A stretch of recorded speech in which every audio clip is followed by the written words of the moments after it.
প্রত্যেকটা video viral হয় কিন্তু আলাদা আলাদা টপিকে। আর আমরা এটাও জানি যে 5 থেকে 6 সেকেন্ড বা তার থেকে বেশি, যেমন 10 সেকেন্ডের রিল একটা পোস্ট করে দিলে কিন্তু সেই রিলগুলো ভাইরাল হওয়ার বেশি সম্ভাবনা থাকে।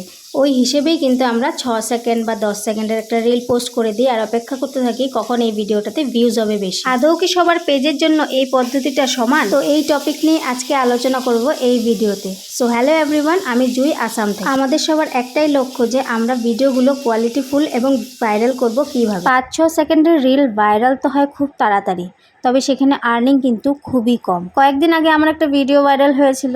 রিলটা যেহেতু 6 সেকেন্ড বা 8 সেকেন্ডের ছিল, তো সেখানে কিন্তু কোনো আর্নিংই দেয়নি ফেসবুক। উল্টো দিকে একটা যখন লং ভিডিও পোস্ট করেছিলাম, আমার ঘর সাজানোর ভিডিওটা, সেই ভিডিওটা কিন্তু 4 মিনিটের উপরেই ছিল। এত লম্বা ভিডিও পোস্ট করার পর একটা কথাই মাথায় আসছিল, এই ভিডিওটাতে ভিউজ হবে কিনা। কিন্তু 7 দিনের মাথায় এই ভিডিওটাই আমার ভাইরাল হয়। প্রায় 1,30,000-এর কাছাকাছি চলে গেছে আমার এই ভিডিওটা। আর এই ভিডিওটাতে ভালো আর্নিংই দিয়েছে কিন্তু ফেসবুক। অন্যদের শর্ট ভিডিওগুলো ভাইরাল হচ্ছে বলে আমারও যে শর্ট ভিডিওই ভাইরাল হবে এমন কিন্তু কোনো কথাই নেই।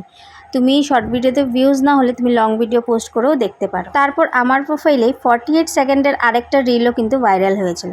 তাই 5-6 সেকেন্ডের ভিডিওতে যদি ভিউজ না হয়ে থাকে, তোমরা একটু বড় বড় ভিডিও ট্রাই করতে পারো, দেখতে পারো দিয়ে যে ভিডিওতে ভিউজ হয় কিনা। কারণ আমাদের সবার প্রোফাইলও সেম না, সবার কন্টেন্টও সেম না, তাই আমরা ডিফারেন্ট টাইপের আমাদের ট্রাই করতেই হবে। আশা করব নতুন বন্ধুরা একটু হলেও বুঝতে পেরেছো। এটা যেহেতু রবিবারের ভিডিও, তো আমাদের রবিবারের স্পেশাল মেনু হচ্ছে কচুরলতি কাঁঠালের বীজ দিয়ে শীতল শুটকি। ভীষণ একটা জনপ্রিয় খাবার। কে কে খেতে ভালোবাসো অবশ্যই কিন্তু কমেন্ট করে জানিও। আমাদের তো সবার ভীষণই প্রিয় কচুরলতির কাঁঠাল বীজ দিয়ে শীতল শুটকি। জানো তো, রান্নাটা পুরোটাই ভিডিও করেছি, কিন্তু এই ভিডিওর মধ্যে অ্যাড করে দিলে ভিডিওটা অনেকটাই বড় হয়ে যাবে, তাই এখানে অ্যাড করলাম না। আমি অন্য একটা ভিডিওতে পোস্ট করব কচুরলতি দিয়ে শীতল শুটকির রেসিপিটা। অন্যদিকে আরেকটা মাছের তরকারি বসিয়েছিলাম, সেটাও কিন্তু হয়ে গেছে। যেহেতু দুটো কড়াই দিয়ে রান্না করছিলাম, আরেক দিকেও কিন্তু আমার লতিটাও হয়ে গেছে। দেখতে কেমন লাগছে কমেন্ট করে জানিও। আমার তো দেখে ভয়েস ওভার দিতে গিয়ে আবার জিভে জল চলে এলো। ভিডিওর প্রথমে তো তোমাদেরকে দেখালাম বাবু চলে যাচ্ছে ওর পাপার সাথে। অ্যাকচুয়ালি ওর একটা আর্ট কম্পিটিশন ছিল, সেখানেই ও পার্টিসিপেট করেছিল, তাই সকালই চলে গেছিল ওর পাপার সাথে। আর ওদেরকে পাঠিয়ে আমি ঘরের সমস্ত কাজ করে স্নান করে চলে এসেছিলাম রান্নাঘরে। আর এসে রান্নাবাড়া করতে করতে কিন্তু বাবু চলে এসেছে। তখন প্রায় 12:30টার মতো বাজে। ভীষণ তাড়াহুড়ো করছিলাম জানো তো। ভেবেছিলাম ওরা আস্তে আস্তে আমি যদি রান্নাঘরের কাজটা শেষ করে নিতে পারি তাহলে ভালো হয়, কারণ আমার ভিডিও এডিটেরও কিছু কাজ রয়েছে। তো ঘরটা ফাঁকা থাকলে ভয়েস ওভার দিতেও ভালো হয়, সুবিধা হয় কাজ করতে। শনিবার দিন রাতের বেলা ছেলেকে পড়াশুনো করিয়ে কচুর লতিগুলোকে সুন্দর করে পরিষ্কার করে কিন্তু রেডি করে রেখে দিয়েছিলাম, যাতে রবিবার দিন খুব তাড়াতাড়ি রান্না করতে পারি। কচুর লতিগুলো কিন্তু খুব তাড়াতাড়ি পরিষ্কার করতে আমি পারি না, আমার একটু টাইম লাগে, তাই আমি আগের দিন রাতের বেলায় কিন্তু পরিষ্কার করে রেখে দিয়েছিলাম। আর এখন রান্নাবাড়া শেষ করে সব বাসন ধুয়ে আমি কিন্তু একটা চুলায় ভাতও বসিয়ে দিয়েছি, কারণ আমার সব রান্নাবাড়া শেষ। এবার লাস্টে শুধু ভাতটাই হবে, তারপরে আমার রান্নাবাড়ার কাজ কিন্তু শেষ হয়ে যাবে। এতটাই তাড়াহুড়ো করছিলাম যে তারপর আমার এতই ক্লান্ত লাগছিল, একটু সময় বসেই ছিলাম।